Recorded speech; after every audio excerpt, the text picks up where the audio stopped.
All right, everybody, here is how to hold your bow, not using a pen or pencil, but actually using a real bow.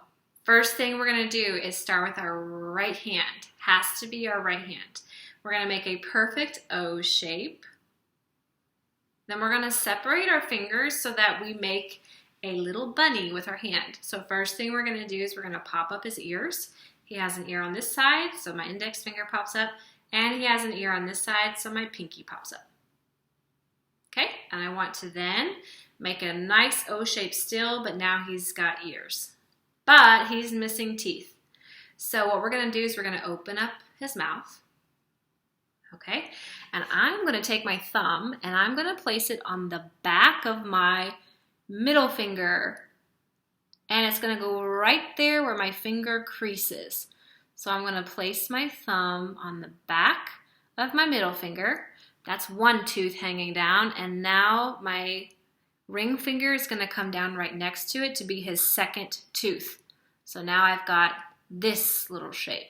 So it was an O like this, but now it's an O with teeth and with ears. So you can wiggle his ears, you can make him chomp up and down. Just be careful that you don't straighten your fingers. It's not a shadow puppet dog.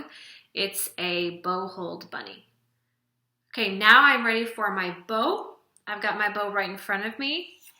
I'm gonna be really careful not to touch the horsehair at all. I want to have the frog, this is the frog, right in front of me because I wanna make my bow hold on it.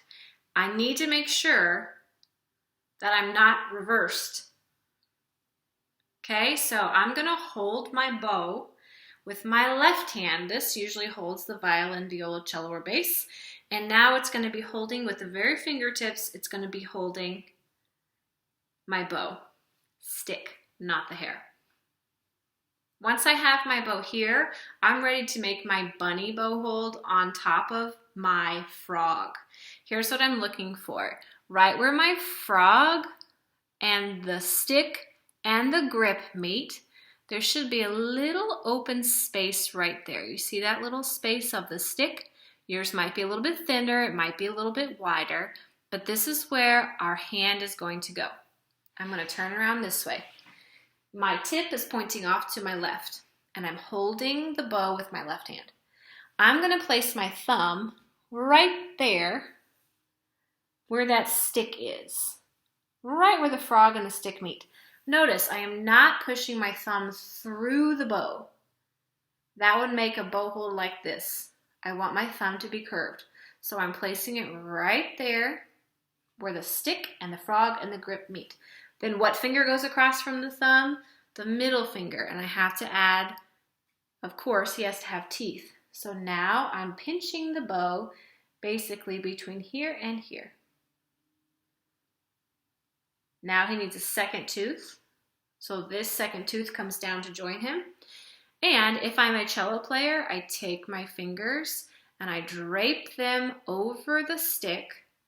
And I'm gonna pronate just a little bit towards my first finger. Basses is gonna be the same thing. I'm pronating towards my first finger just a bit for an extra grip. If I'm violin viola, I'm gonna take my pinky and I'm gonna put it on top of the stick. So it has a nice rainbow shape here. It's not flat. If your fingers look something like this, all you need to do is curl them up into your palm. So from this to this. I'm still gonna hold my bow here just to make sure that my bow's, because it feels kind of heavy. So I'm gonna stabilize it here. Then I'm just gonna check, do I have both those fingers together? Is my thumb across from my middle finger? Is my first finger lying on the grip? And is my pinky on top of the stick if I'm violin viola, or draped over the stick if I'm cello bass? This is how you do a proper bow hold.